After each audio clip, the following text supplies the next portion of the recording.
Hello friends, welcome to my YouTube channel. आज का इस वीडियो में यहाँ पे हम लोग देखेंगे hello friends, welcome to my YouTube channel. आज का इस वीडियो में यहाँ पे हम लोग देखेंगे क्लास 10th का हिंदी का चैप्टर 2 था 20 का दांत। उसका यहाँ पे हम लोग मोस्ट इम्पोर्टेंट 1 से लेकर 30 तक क्वेश्चन लेकर के आए हैं, ठीक है, जो एग्ज़ाम की दृष्टि से काफ़ी ज़्यादा इम्पोर्टेंट है। और चलिए हम लोग स्टार्ट करते हैं। तो हमारा पहला क्वेश्चन है, यहाँ पे पहला क्वेश्चन आप बढ़िया से पढ़िए। लिखा हुआ है, नलिन विलोचन शर्मा पटना विश्वविद्यालय के हिंदी विभाग के अध्यक्ष कब बने। यानी कि नलिन विलोचन शर्मा थे, वो पटना विश्वविद्यालय में हिंदी के अध्यक्ष कब बने थे।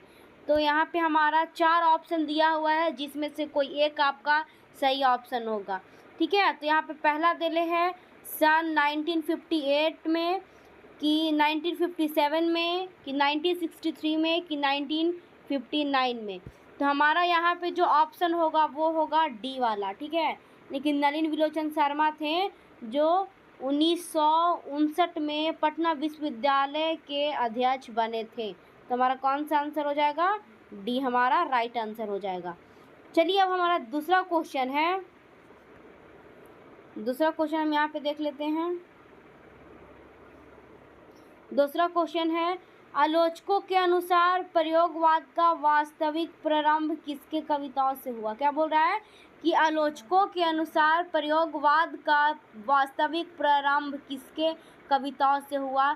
नलिन विलोचन शर्मा के कविता से, कि रामधारी सिंह दिनकर के कविता से, कि बद्री नारायण के कविता से, कि सुमित्रा नंदन पंत के कविता से। तो हमारा इसका सही आंसर हो जाएगा नलिन विलोचन शर्मा, ए वाला, ठीक है। चलिए अब हम देख लेते हैं तीसरा क्वेश्चन। तीसरा क्वेश्चन है हमारा, नलिन विलोचन शर्मा के कहानियों में किसका तत्व समग्रता से उभर कर आए हैं, ठीक है। तो यहाँ पे है राजनीतिक का, मानववैज्ञानिकता का, सामाजिकता का, या इनमें से सभी। तो जो हमारा राइट आंसर हो जाएगा वो होगा मानववैज्ञानिकता का, ठीक है, यानी कि बी वाला, बी हमारा राइट आंसर हो जाएगा। चौथा क्वेश्चन है हमारा, 20 का दांत कहानी किस वर्ग के अंतर विरोधियों का उजागर करता है, ठीक है। तो निम्न वर्ग के लोगों को, उच्च वर्ग के लोगों को, या मध्यम वर्ग के लोगों को, या व्यापारी वर्ग के लोगों को। तो यहाँ पे हमारा ऑप्शन नंबर सी है वो सही हो जाएगा। पांचवा क्वेश्चन देख लेते हैं हम। बोल रहा है पांचवा कि खोखा खोखी किस भाषा का शब्द है, ठीक है। खोखा खोखी कहने का मतलब है कि जो ये सेन साहब थे, ठीक है, तो उन अपने बेटा को, उनको बेटा को क्या बोलते थे? खोखा, और अपनी बेटी को खोखी। तो यहाँ पे बताइए कि खोखा खोखी है जो कौन सा भाषा का शब्द है। तो हमारा ऑप्शन है यहाँ पे तमिल का, भोजपुरी का, बांग्ला का, या हिंदी का। तो उन लोग बंगाल में रहते थे, इसीलिए खोखा खोखी बांग्ला का लैंग्वेज है, ठीक है। लड़का को खोखा और लड़की को खोखी। जैसे हम लोग बोलते हैं ना अपने बिहार में कि कोई लड़का है तो बाबू, फिर लड़की है तो मैया, छोटू छोटी, इस तरीके से। तो उसी तरीके से, ठीक है। फिर हमारा 6 क्वेश्चन है, सेन साहब की कितनी लड़कियां थी, यानी कि सेन साहब थे, उनकी कितनी बेटियां थी। तो 3 ठो, कि 6 ठो, कि 5, कि 4। तो सेन साहब की 5 बेटियां थी। कितनी बेटियां थी? 5। और कौन कौन सी थी? तो सीमा, रजनी, आलो, शेफाली और आरती, ठीक है। सेन साहब की कितनी बेटियां थी? 5 बेटियां थी। तो ऑप्शन नंबर सी हमारा राइट आंसर हो जाएगा। चलिए अब हम देख लेते हैं 7वां क्वेश्चन। सोफर शब्द का अर्थ क्या है, ठीक है। किसका अर्थ पूछ रहा है? तो सोफर शब्द का। तो यहाँ पे लिखा हुआ है कि सभ्यता, संबंध, ड्राइवर, या नौकर। तो सोफर शब्द का हमारा हो जाएगा इसका अर्थ ड्राइवर। और किस लिए अब हम 8वां क्वेश्चन देख लेते हैं। बोल रहा है ऐसे ही लड़के आगे चलकर गुंडे चोर डाकू बनते हैं। यह पंक्ति कहानी के किस पात्र ने कही है? क्या बोल रहा है कि ऐसे ही लड़के आगे चल कर के चोर डाकू गुंडा बनता है, या किसने कहा था? 20 का दांत हमारा कहानी है, उसमें ये कौन कहे थे कि ऐसे ही लड़के बड़े होकर के आगे चल कर के चोर डाकू गुंडा बदमाश बनता है? सेन साहब की धर्म पत्नी यानी कि खोखा की माँ ने, कि गिरधर ने, कि सेन साहब ने, कि सोफर ने। ठीक है, तो यहाँ पे जो ऐसे बात हैं जो कौन कहे थे, तो सेन साहब ने कहे थे। किसको कहा था? तो मदन को कहा था। ठीक है, किस लिए कहा था? क्योंकि वो कासू को मार करके 2 दांत तोड़ दिया था, इसीलिए। 9वां क्वेश्चन है हमारा, नलिन विलोचन शर्मा की मृत्यु कब हुई? क्या बोल रहा है यहाँ पे कि नलिन विलोचन शर्मा की मृत्यु कब हुई? 12 सितंबर 1961 में, कि 14 सितंबर 1961, 16 सितंबर 1961, कि 8 सितंबर 1961? ठीक है, तो यहाँ पे देखिए, यहाँ पे कन्फ्यूज़न वाला क्वेश्चन है, तो आप यहाँ पे याद रखिएगा कि नलिन विलोचन शर्मा का मृत्यु है जो 12 सितंबर 1961 को हुई थी। क्वेश्चन नंबर 9 का ए वाला हमारा सही आंसर हो जाएगा। 10वां क्वेश्चन है हमारा, मदन अक्सर किसके हाथों से पिटाता था? क्या बोल रहा है कि मदन है जो अक्सर किसके हाथों से पिटाता था? अपने माता के हाथों से, कि सेन साहब के हाथों से, कि खोखा के हाथों से, कि पिता के हाथों से?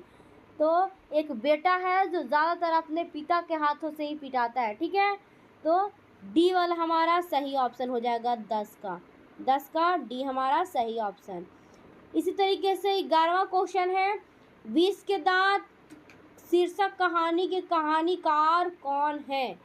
किसका कहानीकार पूछ रहा है कि कौन है? तो 20 के दांत है, उसका कहानीकार कौन है? तो मोहन है, कि सोहन, कि कमलेश्वर, कि नलिन विलोचन शर्मा? तो यहाँ पे 20 के दांत कहानी के कहानीकार हैं नलिन विलोचन शर्मा, यानी कि डी वाला इसका राइट आंसर हो जाएगा। चलिए 12वां क्वेश्चन देख लेते हैं, गिरधर लाल कौन था? क्या बोल रहा है कि गिरधर लाल कौन था? तो आप हमको यहाँ पे बताइए कि गिरधर कौन था? तो मदन के पिता थे। ठीक है, तो यहाँ पे हमारा ऑप्शन नंबर बी वाला सही हो जाएगा। और कासू, शेफाली, रजनी, इन तीनों के बीच में कौन सा संबंध था? तो भाई बहन का संबंध था। कौन सा संबंध था? भाई बहन का संबंध था। आलो, रजनी, शेफाली, सीमा, आरती, कासू के बीच में। ठीक है, चलिए अब हम 13वां क्वेश्चन देख लेते हैं, खोखा का नाम क्या है? क्या बोल रहा है कि खोखा का नाम क्या है? तो किसु, कासू, केसु, कुसु। यहाँ पे आपका 4 क्वेश्चन दिया हुआ है, चारों उसी से रिलेटेड है, तो आप यहाँ पे बढ़िया से देख करके कमेंट बॉक्स में आंसर दीजिएगा। तो खोखा का नाम क्या है? तो कासू। क्या नाम था? कासू। बी वाला इसका सही आंसर हो जाएगा। चलिए 14वां क्वेश्चन देख लेते हैं, सेन साहब अपने पुत्र को क्या बनाना चाहते थे? यानी कि सेन साहब हैं जो अपने पुत्र खोखा को, इसका मतलब कासू को क्या बनाना चाहते थे? बिजनेसमैन या इंजीनियर, या फिर वकील, प्रोफेसर, या डॉक्टर? इन चारों में से सेन साहब क्या बनाना चाहते थे खोखा को? तो इसका सही आंसर हमारा हो जाएगा बिजनेसमैन या इंजीनियर, यानी कि ए वाला इसका राइट आंसर हो जाएगा। अब चलिए हम 15वां क्वेश्चन देख लेते हैं। बोल रहा है कि मदन की उम्र क्या थी? क्या बोल रहा है कि मदन की उम्र क्या थी? मदन था जो कितने साल का था? तो मदन था जो 5 से 6 वर्ष का लड़का था। तो यहाँ पे हमारा क्या हो जाएगा? क्वेश्चन नंबर 15 का ए वाला सही ऑप्शन हो जाएगा। चलिए अब हम 16वां क्वेश्चन नंबर देख लेते हैं, कासू मदन के साथ किस खेल में शारिक होना चाहता था? शारिक का मतलब है कि शामिल होना चाहता था। ठीक है, यानी कि कासू है जो, कासू के बहुत सारे दोस्त लोग था जो खेल रहा था, और नहीं, मदन का दोस्त था बहुत सारा जो खेल रहा था लट्टू नचाने का खेल, तो उसमें कासू भी गया और उसमें शामिल होना चाहता था कि मैं भी खेलूँगा, लेकिन इसी बात पे मदन है जो मार करके कासू का 2 दांत को तोड़ दिया था, इसीलिए कौन सा खेल में शामिल होना चाहता था कासू मदन के साथ? तो लट्टू का खेल था। किसका खेल था? लट्टू नचाने का खेल था उसमें। तो हमारा क्या हो जाएगा? डी वाला हमारा इसका सही ऑप्शन हो जाएगा, लट्टू नचाने का खेल में। चलिए अब हमारा 17वां क्वेश्चन है।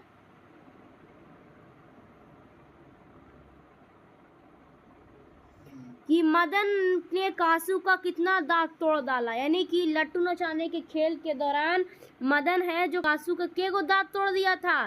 तो यहाँ पे 3 गो कि 1 गो कि 2 गो कि 4 गो? तो यहाँ पे 2 दांत तोड़ करके, ठीक है, मदन का कितना दांत तोड़ा था यहाँ पे? 2 दांत। मदन कितना दांत तोड़ा था? 2 दांत। किसका? तो कासू के। क्वेश्चन नंबर 18 देख लेते हैं। गिरधर किसके फैक्ट्री में किरानी था? ठीक है, क्या बोल रहा है कि गिरधर है जो किसके फैक्ट्री में किरानी का काम करता था? मुखर्जी साहब की फैक्ट्री में, कि सिंह साहब की फैक्ट्री में, कि पत्रकार महोदय की फैक्ट्री में, कि सेन साहब की फैक्ट्री में? तो गिरधर था, यानी कि जो मदन के पिताजी थे वो सेन साहब की फैक्ट्री में ये काम करते थे किरानी का। तो डी वाला सही ऑप्शन हो जाएगा हमारा। क्वेश्चन नंबर 19वां देख लेते हैं। बोल रहा है कि मदन किसका पुत्र था? क्या बोल रहा है कि मदन है जो किसका पुत्र था? सेन साहब का, कि गिरधर का, कि सिंह साहब का, कि सोफर का? सोफर किसको बोला जाता है? तो ड्राइवर को। तो यहाँ पे हमारा क्या हो जाएगा? मदन किसका पुत्र था? तो गिरधर का।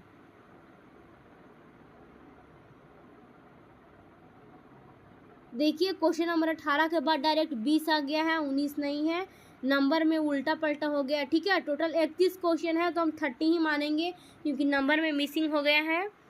चलिए अब हम लोग 21वां क्वेश्चन देख लेते हैं। बोल रहा है विष के दांत पाठ की विधा है, यानी कि विष की दांत क्या है? निबंध, व्यक्ति चित्र, कविता या कहानी? तो ये है जो क्या है, तो हमारा विष का दांत हो जाएगा वो क्या है? कहानी है। क्या है? कहानी, यानी कि डी वाला सही आंसर हो जाएगा। 22वां क्वेश्चन है सेन साहब की कार की कीमत क्या थी? यानी कि जो सेन साहब थे उसका कार का कीमत क्या था? 7,500, 8,500, 9,500 कि 10.5 लाख? तो 7,500। कितना था? 7,500, यानी कि ए वाला इसका सही आंसर। 23वां क्वेश्चन है नलिन विलोचन शर्मा का जन्म कब हुआ था? तो यहाँ पे जन्म का बात कर दिया, मृत्यु तो हम देख लिए थे कि कब हुआ था, अब यहाँ पे जन्म का बात कर दिया। तो बोल रहा है 4 जनवरी 1915, 18 फरवरी 1916, 22 मार्च 1917 कि 24 अप्रैल 1918। तो हमारा 23 का है वो सही आंसर हो जाएगा। 18 फरवरी 1916 को जन्म हुआ था नलिन विलोचन शर्मा का। और मृत्यु कब हुआ था बताइए? तो हमारा कब हुआ था उनका मृत्यु? तो 1961 में उनका मृत्यु हो गया था। चलिए अब हम 24वां क्वेश्चन देख लेते हैं। बोल रहा है नलिन विलोचन शर्मा का जन्म कहाँ हुआ था? क्या बोल रहा है कि नलिन विलोचन शर्मा का जन्म कहाँ हुआ था? गांधी घाट पटना में, कि कृष्णा घाट पटना में, कि बदर घाट पटना में, कि यहाँ पे दिया हुआ है रानी घाट पटना में? तो बदर घाट पटना में उनका जन्म हुआ था। 24 का सी वाला हमारा राइट आंसर हो जाएगा। 25वां क्वेश्चन है नलिन विलोचन शर्मा के पिता का क्या नाम था? यानी कि नलिन विलोचन शर्मा है उनके पिताजी का नाम क्या था?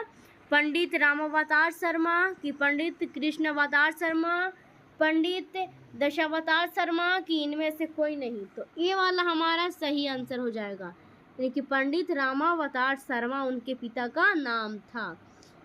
चलिए 26वां क्वेश्चन है नलिन विलोचन शर्मा के माता जी का क्या नाम था? क्या बोल रहा है कि नलिन विलोचन शर्मा है उनके माता का क्या नाम था? पद्मावती शर्मा, कि कलावती शर्मा, रत्नावती शर्मा, कि इंद्रवती शर्मा? तो रत्नावती शर्मा इसका सही आंसर हो जाएगा। चलिए हम 27वां क्वेश्चन देख लेते हैं। दृष्टिकोण किनकी रचना है? ये वाला आपका इम्पोर्टेंट है, आप इसको इम्पोर्टेंट कर लीजिएगा। ठीक है, इम्पोर्टेंट कर लीजिए आप इसको। तो बोल रहा है कि दृष्टिकोण किनकी रचना है? तो दृष्टिकोण है जो किसकी रचना है? तो यहाँ पे हमारा दृष्टिकोण किसका रचना हो जाएगा जी? तो नलिन विलोचन शर्मा का। ठीक है, किसका है? नलिन विलोचन शर्मा का। बी वाला हमारा सही आंसर हो जाएगा। चलिए हम 28वां क्वेश्चन देख लेते हैं। बोल रहा है कि लड़कियां क्या है, कठपुतलियां हैं। इसे किसे इस बात पर गर्व है, यानी कि बोल रहा है कि ये कौन बोले थे कि लड़कियां हैं जो कठपुतली है, यानी कि इसे जैसे चाहो उस तरीके से इसको घुमा सकते हो, लड़की कठपुतली है। और ये बात को कौन बोले थे कि मेरी बेटियां हैं जो मेरे लिए कठपुतली है और मुझे इस बात पर गर्व है। ऐसा कौन कहे थे अपने बेटी के लिए? तो भाई बहन, चाचा चाची यहाँ पे होना चाहिए था, मामा मामी या माता पिता।